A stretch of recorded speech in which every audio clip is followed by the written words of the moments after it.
At the end of the day, it's not about what you have or even what you've accomplished. It's about what you've done with those accomplishments. It's about who you've lifted up, who you've made better.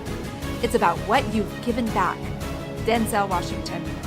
Welcome to Inspire Vision. Our sole purpose is to elevate the lives of others and to inspire you to do the same. Jill, welcome to the show. Thank you so much for having me.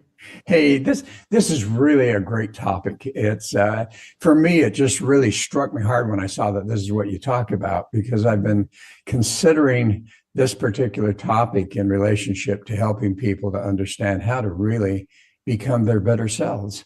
And we'll get into that. But what I'd love for you to do is to kind of share with the audience your journey.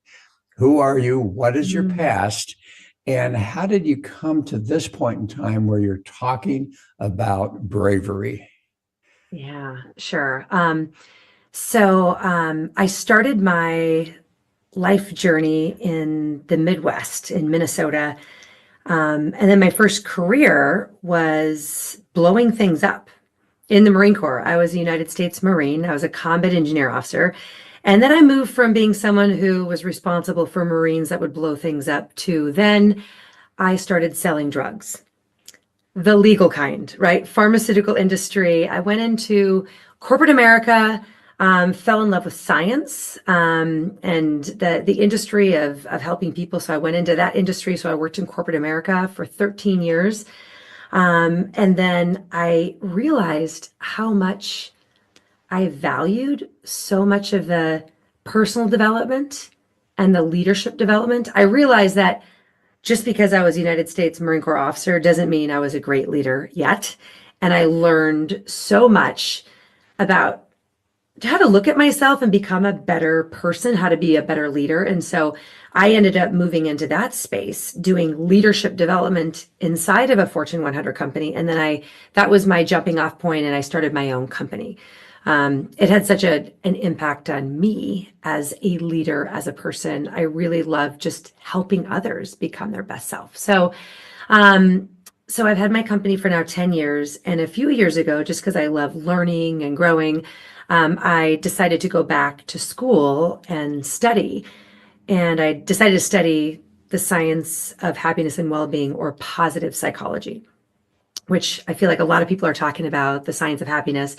And what I ended up researching and really honing in on as I did my research for my capstone project was really what we're talking about today, which is how do you help people really become their best selves, accomplish the meaningful things they want in life, and what really holds them back. And that led me to realizing that sometimes fear, like people really want to do things, they want to accomplish things, but they don't do it. And what's the reason? They let fear hold them back. So I become obsessed and said, how do I help people overcome that fear?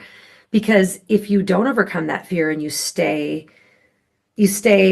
in this comfort zone, right, then you live a life of regret, and then you don't see how great like life can be. So that's what landed me where I am today. Now I write, I speak, I research the science of bravery.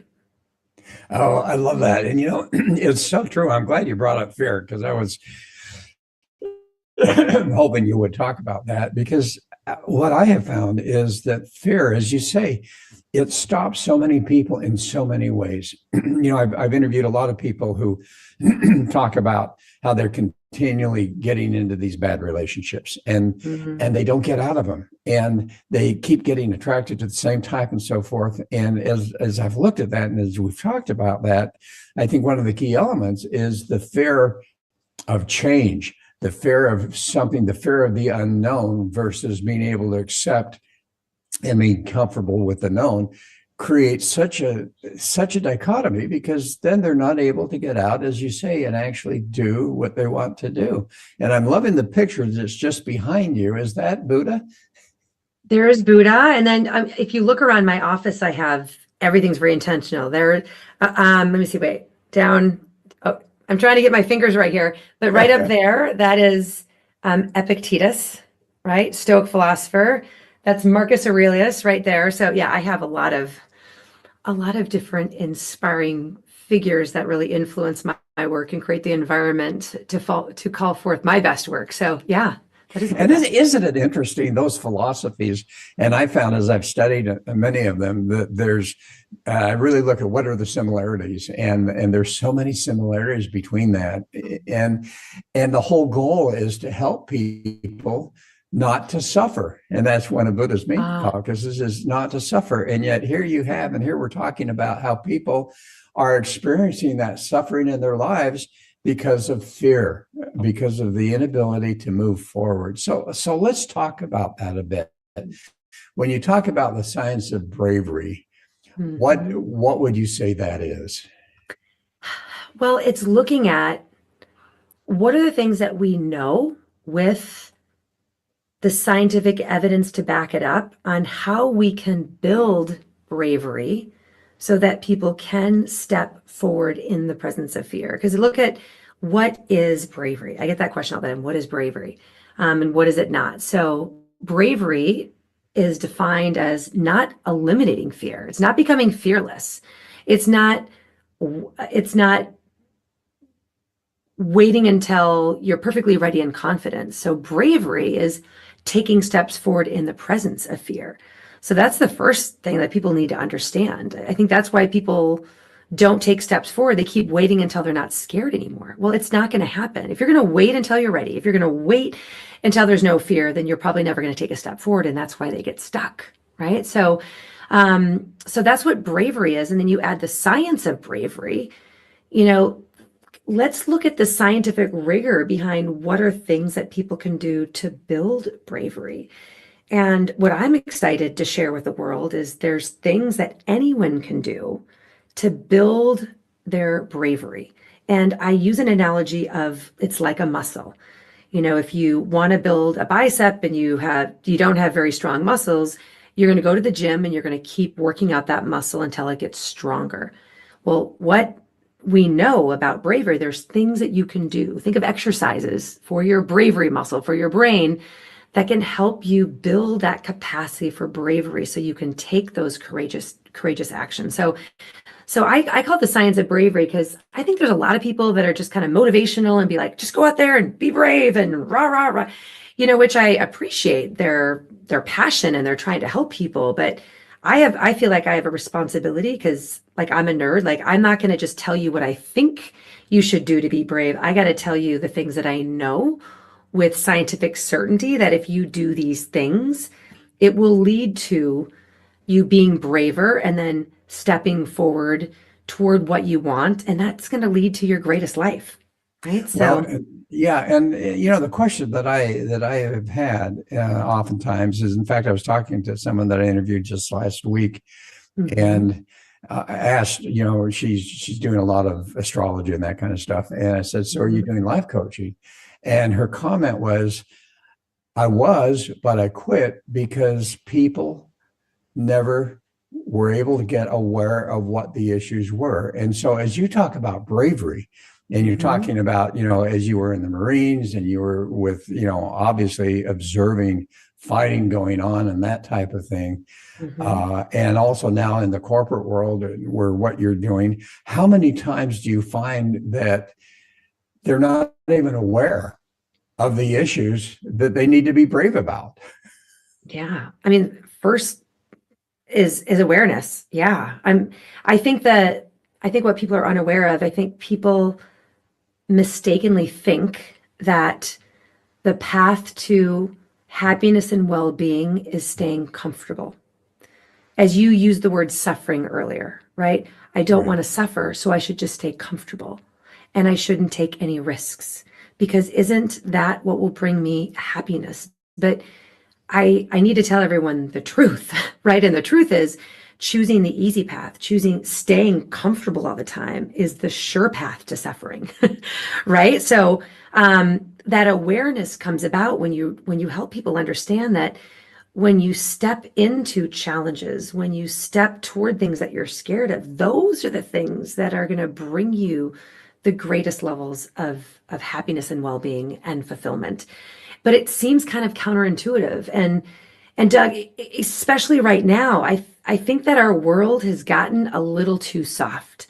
we're getting a little too soft, trying to take away all let's take away stress, let's take away discomfort. If there's any adversity, let's take it away. It's not realistic. I mean, I think the younger generation, I can say this because I've got two teenage daughters.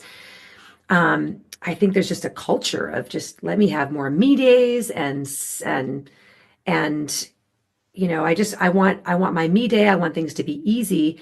If you have a me day, a self-care day, 6 out of 7 days, you're just being lazy and you just don't want to get uncomfortable. If you have a self-care, a me day once a week, then it's a good rest to be able to get back to doing the hard thing. So I think in general, the pendulum has swung too far. And yes, I believe that sometimes people can encounter too much stress and adversity, and they do need to get a little bit of a rest. But just in general, our world is getting too soft. And I guess I'm on a mission to help people understand that they are stronger than they think. And if they try to step into things that are hard and uncomfortable, that will actually lead to a more comfortable, better life. Well, and you talk about the culture of softness, and I totally agree with you on that. But also, what I observe is a culture of anger, and it's fascinating. I've got a good friend that all of a sudden I'm starting to see a bunch of posts that are just there's a sense of anger in each of those posts, and particularly with all the changes that have taken place politically and so forth. All of a sudden, here's all these posts going on about anger, anger, anger, and it was interesting because I looked at that and I thought, you know what, we tend to allow ourselves to be angry. And my experience is if you look at that anger, if you really try to analyze that goes back deeper than just what's happening today. It goes back into that childhood. It goes back into whatever experiences, so that when a trigger occurs, that anger arises. And I think so many people are not willing to really look at that. So how do you help people as you're working with people, particularly the leadership that you do, the leadership training? How do you help a leader that's struggling to really be willing? It's the bravery to be looking at introspectively, what's really going on in my life? What's causing this type of behavior and this type of emotion, which then reflects in my behavior? Well, I think when people look in the mirror and have to be honest and a little bit vulnerable, that's the ultimate form of bravery, right? It's very easy to point the fingers of blame on why things are not going well, but we've got to take some ownership there. Talk about people being angry. I spend a lot of time teaching leaders about emotional intelligence, right? Just teaching them that I understand that things happen and you have these emotional responses, but these things are going to continue happening. The world is there's always going to be stress. There's going to be adversity, things that are happening, but you have the choice on how you let that impact you, right? So emotional intelligence, things happen. We've got the triggers, but how you respond to those triggers ultimately impacts your life, the life of the people that you lead. So are you just going to become a victim and allow events happening in the world just dictate your mood and control you? Or are you going to decide that you're going to decide how to respond in the best way to best serve you, the team that you lead, and your family? So I say, look in the mirror, right? What is the impact of you getting angry and then letting that angry eat you up? Is that really what you want? So I think a lot of the work that I do is I want people to really look in the mirror and go, what is it that you really want in life? What is the impact that you want to have in life? And what's holding you back from being able to accomplish it? And usually fear is that root cause. Well, and you're working with the corporate America, but what I have found, and I say but, and what I have found is that each one of us in our lives needs to be that individual leader. And so what you talk about, in my opinion, is so important just for individuals to understand that, their lives are dictated by their own personal leadership. And so Yeah. everything that you're talking about is so true and applies to that. Now, I know you talk about 3 pillars of bravery, and I'd love for you to talk about that a little bit more, and we'll get into that discussion. Yeah. Well, as I just want to add on to what you're saying, which is a great link into the 3 pillars, which sometimes the hardest person to lead is to lead yourself. So the 3 pillars that I talk about, I commonly reference as self-leadership, right? So we've got to be great self-leaders, right? First, before we can lead others. So, these 3 pillars that I'll be going over with you, this is really for an individual to be able to apply the way I'm going to explain it. But then the job of the leaders is, how do you develop your team employees that are self-leaders? If you can have a team of self-leaders that have these 3 pillars and they're doing it consistently, then you're going to be the best leader ever. But let's start like thinking of the individual. So in order for someone to build this capacity for bravery, there's really 3 different dimensions of things that, exercises that we can do to build the skill, and they're all interconnected. So if you start moving on one, it ends up impacting another dimension. So they're all like interconnected. So there's brave mindset, there's brave actions, and there's brave relationships. And when you leverage all 3 together, it absolutely creates this upward spiral and helps you achieve those things that you've always wanted, that you're fearful of. So brave mindset is really believing that you can achieve hard things. It's believing that with hard work and effort, you'll be able to develop that new skill, that you'll be able to accomplish that goal. So a lot of the research that's under my brave mindset comes from Carol Dweck, who's known for her growth mindset using the power of yet. Like if I say, I have this goal that I want to run a 5K, a race. And I say to myself, right, I'm not a runner. What am I kidding me? I could never do that. I'm not a runner. You just think of like, add that power of yet. I'm not a runner yet. Or I could not run a 5K yet. So if you use that word yet, what it does, it unlocks our perception of thinking like our skills and abilities are not fixed. With hard work and effort, I can get there. So brave mindset is, and there's 4 different things that I teach there, and I don't need to go into all of them, but it's all these different really cognitive skills of believing that it's possible. Imagine if someone doesn't believe it's ever possible to do something really hard. Well, if you don't believe it's possible, then you're not going to take action. So we got to start working on the mindset first. Optimism. And actually, I want you to talk about those 4 elements. You don't have to go into it in depth, but please. I'll just kind of list them. Yeah, go ahead. Yeah. So 1 is what I talked about in terms of growth mindset. So believing that it's possible using the power of yet. The second thing is the stress is enhancing mindset, coming from Aaliyah Crum, Kelly McGonigal, where they have done a lot of research on your mindset on stress or challenges is predictive of your response to stress. So it's really changing people's mindset. Instead of thinking like, oh, stress and adversity or challenges are horrible, it's shifting it to challenges are opportunities for me to grow skills and get stronger. When I experience stress, this is my body responding in a way to help me perform at my best, right? I can feel my heart pumping. I can feel breathing.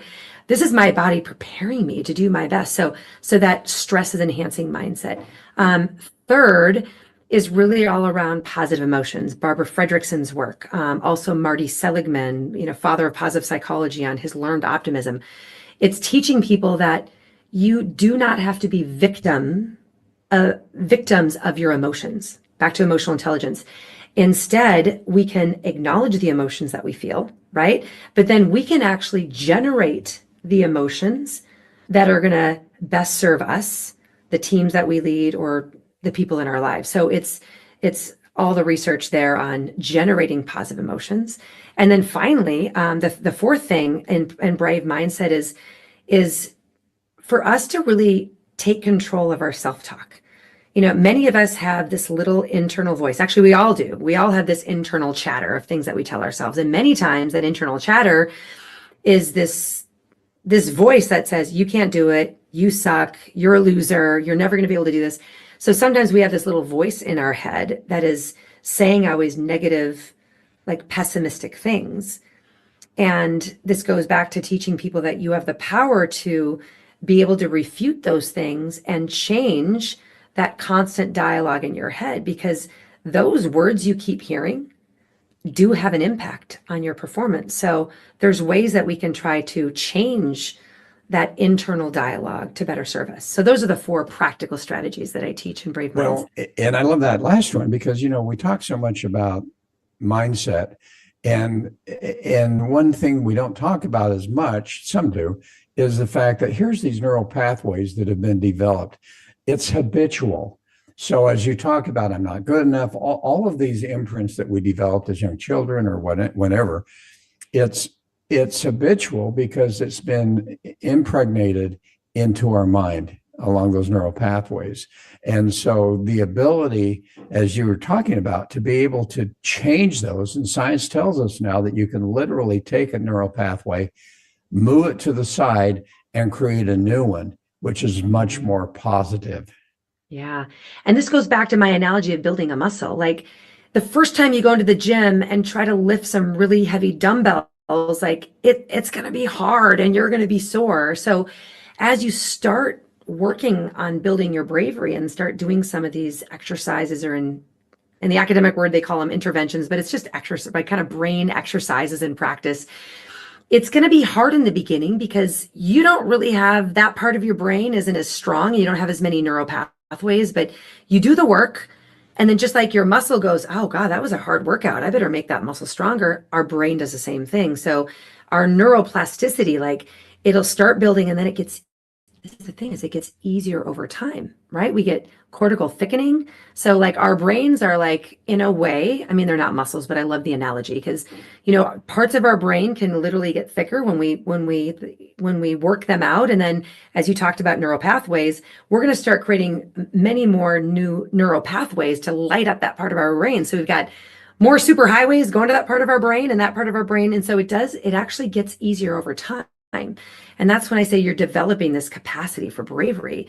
It's hard in the beginning, but once you start getting some momentum, it gets easier over time. So are you using affirmations? Do you help people use affirmations? Do you use meditation? I know one thing that I do is, as I'm meditating, I like the concept of very specific meditative quote affirmations that I will say out loud as I'm doing my walking meditation, to literally, be able to start to change those areas that I find I struggle with. And if I'm doing that constantly, that starts to change that neural pathway. What's your approach on that? How do you help people to kind of do that? I think there's a lot of different ways we can try to help people change that internal dialogue. One of the ones that I learned when I was at UPenn earning my master's in positive psychology, I was sitting in a class and one of my professors was Dr. Karen Rivik. And she told me a way to change our internal dialogue. And for me, it absolutely worked. And I found it's been really, really practical for my audiences. Especially, I got to admit something to you. Sometimes if things feel a little too soft and a little too woo-woo, I kind of like roll my eyes. Or in my audience, when I'm going to corporate America and I've got all of these business people, like sometimes what I teach them, I've got to make sure just it makes sense to them where they're going to do it. Where if I start talking about, we're going to start meditating and we're going to start with affirmations, like I might lose them right there. Right? Oh, so exactly. Yeah. So when I was doing my research too, I'm like, what are some of these things I can teach people to do that almost everyone would be willing to do? And I have this test, like if my husband would do it, then anyone will do it because he's the one that will roll his eyes. So it's like, will it pass like my husband test? So what she recommended is, she says, when you're listening to that inner dialogue, she goes, I just want you to listen to it. And when you realize, like, is that really helping me? And if the voice in your head is not helping you, you got to recognize it and say, like, let's change this. Let's change it. So first of all, is awareness of like, listen to that internal voice. And if it's not helping you, let's decide to do something about it. So I love that in terms of awareness. And then her strategy that she taught in classes, she goes, I want you to imagine that exact same thing that you're telling yourself in your head, you just heard someone you care about say out loud about themselves. Maybe it's your child. Maybe it's your best friend. It's someone that you care about deeply. And you've just heard him say those horrible things that you said in your own, like, I can't do it. I'm not good enough, whatever those things are. And then she says, what would you say to that loved one? What's the truthful thing that you would say to that? And she calls it, what is the truth that you want to try to tell them? And if it was one of my teenage daughters, I would say, that is absolutely not true. You do have the ability.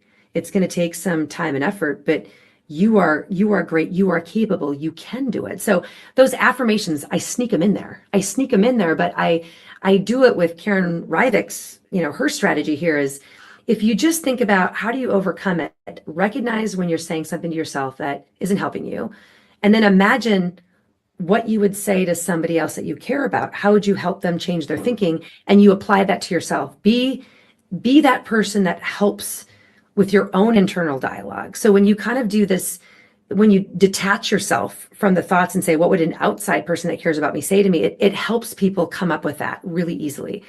And they think it makes sense and it's not too woo-woo, where most people will actually do that. So that's one of the primary strategies I use. Oh, and I love I guess that. sneak it in there. Well, and it reminds me, as I went back to business school and got really into human behavior, one of the things that they talked about is step outside of yourself. And, Exactly. So when you're talking about awareness, step outside of yourself and observe what's going on. But then I love what you say there. Also step outside of yourself and start to talk to yourself. And I love that approach. I think that's brilliant. Yeah. And it's just simple. It's a simple way of doing it. Yeah. Yeah, it really is. So there's the brave mindset. Now let's talk about the brave action. All right. Well, the reason why it's so important to go to these other two dimensions of bravery is I think a lot of people out there that they're dreamers. They set goals. They believe they can do anything, but then they don't take a step forward. So brave action is, the brave mindset opens up the door for possibility, but brave action is stepping through that door. So brave action what are some of the evidence-based practices that help people take that step through the door? So one of them that I teach my clients, so we can go back to my strategies. One is setting a tangible goal. So once you set that tangible goal of what is it that you want to accomplish, you've got to make sure that it's both meaningful, right? So it matters. It really matters to you intrinsically. It's got to be something that's important to you. And it also has to be challenging. It's got to get you out of your comfort zone. And then it's also got to be specific due to Locke and Latham's research on, goal setting theory. So if you believe that you can do hard things and you kind of have a wish, then we got to get to the work of saying, let's set that tangible goal and let's make sure that's written down, right? And then the next step after you develop that goal is, I use the analogy of a ladder, and I think it's been used. I don't know who to give credit to for the ladder analogy. I certainly didn't come up with it. But if you think of your goal as the top rung to this ladder, right? And then of course your ladder is leaning against the thing that's very meaningful to you. So think of that analogy. Now you need to come up with what are the rungs to the ladder that will lead you to the top. So breaking down, how to accomplish the goal in those achievable steps makes you feel more comfortable to take that step. So it's developing those implementation intentions in the literature. So, but you still can't stop there. So one of the keys to being able to achieve your goal, and this is coming from someone who's an expert in positive psychology, is thinking about what will get in your way and what will go wrong. This is Dr. Gabrielle Oettingen's research, where she talks about if you really want to achieve something that's important to you, you need to anticipate the adversity, the challenges, both externally and many times internally, and then develop contingency plans on what you're going to do if that happens. Imagine I set a goal. I want to go to the gym each day. Those are my little steps. It's really thinking about what might get in my way of getting to the gym. External challenges would be like, if there's a blizzard, there's no way I can get to the gym, or maybe my car battery doesn't work. But most of the times it's not those external things. You know what it usually is? It's us.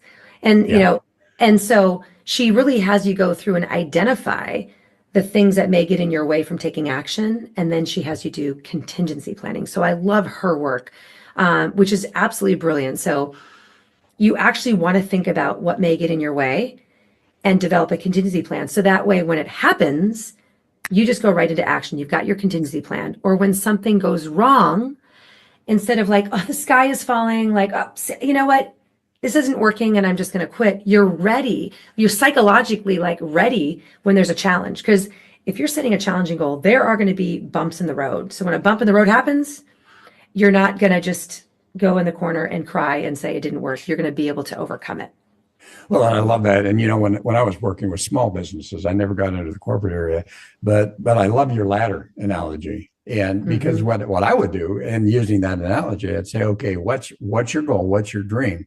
Now, here's the top rung. This is what you're achieving. But let's go to the rung right before that. What would have to happen here for you to achieve that? Yeah. And then, okay, if you've done that, what do you need to do here on this rung in order to achieve that? And then you start working backwards. And all of a sudden, that's where the awareness of, oh my goodness, I've got to start right here. We got to start right here. And then, but they at least see, like, they see the steps, and that first step is something they think they can do. And then the last part of Brave Action gets to ruthless planning, prioritization, and focus. We are naturally wired many times to procrastinate. Are you a procrastinator? I'm a procrastinator if I don't. Yeah. So if we've got a big project or a goal and we know that we've got to get things done, we wake up in the morning and usually the first thing that we do is not the hard thing. We will do the easy thing, and then we wait until the end of the day to do the hard thing. And many times at the end of the day, we just push it to tomorrow. So this is developing the discipline to decide, what do I need to do each day, or at a minimum each week. You can look at your, sometimes if you have a big goal, maybe you'll work on a big goal like 2 days a week, but you've got to do the ruthless planning, prioritization, and you have to attack those hard tasks first thing in the morning. So you got to run at the really hard things. And when you do that first thing in the morning, you get a dopamine hit. You feel so accomplished and you become more productive throughout the day. So instead of putting off the hard thing, it's teaching people that you wake up first thing in the morning and you go right after the hardest thing, the thing that you maybe even be dreading, the thing that you're dreading doing or the most uncomfortable. If you start with that, it's amazing how you can start training your brain to, again, attack the hard things, get them going first thing in the morning, and then you're so much more productive and you start getting this momentum. You ever heard of Brian Tracy in the business world? Remember that name? Oh yeah. Yeah. Okay, so he wrote the book called Eat That Frog, right? And his whole book was, he said, Mark Twain had this phrase, like, if you eat a frog first thing in the morning, there's nothing harder that you're going to do, and your day is going to go great. So he's the one who I think sold, 38 million copies of that book. But the whole concept was ruthless planning, prioritization, and focus. If you really care about the goal, you need to get after it first thing each day. And it's really hard in the beginning, but you develop that habit of doing that. And then you crave that dopamine hit. You want to get that hardest thing done. Well, and you talked about originally the culture of easy. How many times do you see people trying to jump those rungs? In other words, go from rung number 2 to rung number 5 and not worry about 3, 4. And what happens when they do that? Well, sometimes good things can happen and maybe they have to skip a step, but so many things, and maybe I'm going to get a little too deep or philosophical here, is, getting up to the top of the ladder, that is a great goal. And you do want to achieve the goal, but really the thing that we're really striving for is not just achieving the goal at the top and getting to the top. It's who we're becoming on the journey. Yes. The transformation that we're experiencing, right? Because guess what happens when you get to the top ring? When you achieve, if you're always waiting to be happy when you get to the goal accomplishment, then it's not going to last very long, right? Like, we'll be happy for a day or two, but then it's like, what is the next thing? So it's learning how to love the journey of taking brave action. And when you develop these habits, it's something that serves you, and it's like you're growing and you're developing along the way. So it's really what I love about the science of bravery is when people start putting this into practice and you ask them like what impact does it have? They don't really talk about achieving the goal. They're like, it's the person that I've become. And Well, that's yeah. pretty Yeah, awesome. I love that. In fact, I talk about that a lot because it's like, you look at your behavior and it's merely a reflection of who you are. And so when people are trying to change outcomes in their lives, it's not a matter of doing this, doing this, doing this. It's becoming. And as you say, going up the steps of the ladder, it's a transformation that's It taking place is. within yourself. And I love that you talked about that. Yeah. Yeah. I mean, it's really helping people move from like, I'm a victim of life and life it just happens to me, and teaching them that you can be the hero, right? I mean, it's really taking people almost through a hero's journey. Like you can take the wheel and steer your life. And when you do, it's hard and there's going to be some bumps along the road, but it is absolutely exhilarating when you realize you have that power. You have you are so much more powerful than you even can imagine. And when you just start kind of unlocking a little bit of bravery, like it's kind of like this flywheel, you learn about this brave mindset, and then you start learning about how to take brave action. And then we'll get to brave relationships. And when you do, it really becomes this upward spiral. And it's exhilarating. And people don't have to be stuck in this rut. Oh They yeah. And just let's choose. talk about the third pillar, the brave Mm, relationships. yeah. So brave relationships is about um, trying to curate the right brave tribe. I call it the brave tribe that will support your journey. So I say curate very, very intentionally. Like if you want to accomplish this goal or grow in this way, who are the people that you want to surround yourself with that are going to support your journey, that can help you when you slip a step, that are going to be there to support you to make sure that you get up that ladder, right? And the reason why it's so important to curate those people is sometimes they're not the people that we're around right now. So let's say you want to, and we can use a simple example, right? Let's say I want to climb a mountain. What's the mountain that I want to climb? Um, I might have people around me that I hang out with regularly, and they're like, "Why on earth would you want to climb a mountain? That is the stupidest thing ever. That sounds dangerous. You shouldn't do that." So sometimes the people that you're around, what they're going to tell you is to probably stay small. And it's because they care about you and they don't want you to take risks. So curating a brave tribe would be finding who are other people that have climbed this mountain, and let me go and meet them and let me ask them for advice. So being brave is sometimes being vulnerable and saying, "Hey, I don't know how to do this," even at work, right? "Hey, I've never led a project like this before. You led a couple projects very similar to this sometime. Can you share some of your wisdom advice? Can you show me how to do it?" Right? So surrounding yourself with the people that have the wisdom or the knowledge that can support you on that journey. And if you're going up that ladder, there's times that you're going to slip, that you're going to be uncomfortable. You may be ready to quit. You need to have the people that you can call that are going to help you keep going, that are going to call forth your best. Right. So the reason why I use the word bravery around that is, first of all, you got to get outside of your little bubble and maybe go and seek out other people and approach them and ask them for their help. That takes bravery, right? Um, and then whenever you when you do stumble and fall, many people think, "Oh, to be brave, you just figure it out on your own. Like, I don't need any help. I'm fine," right? Actually, the braver thing to do is to admit you don't know, admit mistakes, and ask for help. So that takes vulnerability, the ultimate bravery. So within Yeah. brave relationships, it's curating the brave tribe, going outside and developing new relationships with people that will support the journey, in addition to, like, the relationships that you have. And then it's asking for help and support.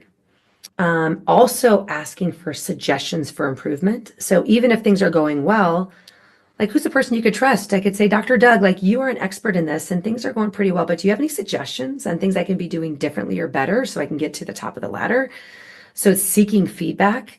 And then the last element of brave relationships is you've got to be looking for people to help you, but also who can you extend a hand down and help up? Because, when you actually help others, not only are you helping them, but you actually get a bigger dopamine hit and you get more pleasure, you get a bigger boost to your well-being when you help others than even getting help. So I make sure that I teach that because we always have to pay it forward. And many times when I have a huge audience, when I'm speaking in front of audiences, across the country, even across the globe, one common thing I'll ask is I'll say, how many of you like admitting you might be stuck in asking for help? Raise your hand high if you like doing that. Now, very few hands go up because people don't feel comfortable doing that. And then I ask the next question, how many of you help or enjoy helping others that may be a little bit stuck to help them achieve their goals? How many of you like mentoring others? Oh, everyone loves helping others. And I say, why is that? And so I'm like, do you guys see the difference here? So you're hesitating to ask for help because you don't think they want to help you. And it's going to make you, but you like helping others. So sometimes that's a good reminder to make people feel more comfortable actually. Well, and vulnerability, it's interesting. And I think fear plays such a role in that, is that, we're afraid to be vulnerable. But as you say, it's only when we're vulnerable that we're able to really grow and get that help. And the other thing is, it's so interesting to look at who you have surrounded yourself with and really look at their lives and what they're accomplishing and realizing that, hey, you know what, if that's not where I want to be, as you say, I need to curate a new group of friends, a new group of associates, a new group of relationships. Yeah, you are who you hang out with, or Yeah. really thinking, who do you surround yourself with? Like I'm thinking of my Stoic, philosophers that have influenced me in this. And by the way, anything I'm teaching, or even anything that we have studied in more recent, science, it's all ancient. It's all ancient wisdom. We're not doing anything new. We're just talking about it in a different way. And ancient wisdom is now proven with modern science that it's all the same stuff. But Yeah. So William James, the gentleman that really started psychology, he says you are what you attend to, right? So you are what you attend to, what you think about, what you do. So make sure you think about that. Or, Epictetus, my favorite Stoic, says, surround yourself with people that will call forth your best, that will challenge you to be your very best. That's pretty powerful, Oh, right? yeah, it is. So any quick stories about how you've really helped someone embrace this bravery in their lives and transform them? Yeah, I can think of just someone that is a colleague in positive psychology, and they studied positive psychology because they really wanted to understand it and had dreams of being able to apply it to help others' lives. But they were in a job, and in the job was security, right? And by taking them through this, and even though they're a fellow person that studied positive psychology, to really help them go through the steps, it gave them the confidence to start stepping toward what they really want to do. And I find that a lot in careers, like I'm in a job and I really don't like it, but I just get paid and I'm just kind of in this rut, so in the case that I'm talking about, this person started taking steps and then ended up making a transition, and now this person is doing the work that they feel called to do, and they're just like, if I wouldn't have taken this risk, and moved in that direction, I don't know where I would be. So that's kind of the one thing I want to make sure that your audience keeps in mind is, what is it that you really want? What's the impact that you want to make in the world, and what are you doing now? And is there a gap between where you are now and what you really want to do, and what is holding you back? And if fear is one of those things, I just have good news for anyone. Anyone can be brave. It's not a trait that you're born with. Anyone can build the capacity to be brave, to take those courageous acts, and it's doing the work, day in and day out. So that's the good news. And there's your message. You There didn't is have my to ask message. you for it. So as we close, how do people find you, and what is your desire in accomplishing and helping people that may get in contact with you? Well, the easiest way is people can just go to my website, which is jillschulman.com. So first name is pretty easy to spell, Jill. Last name is schulman.com.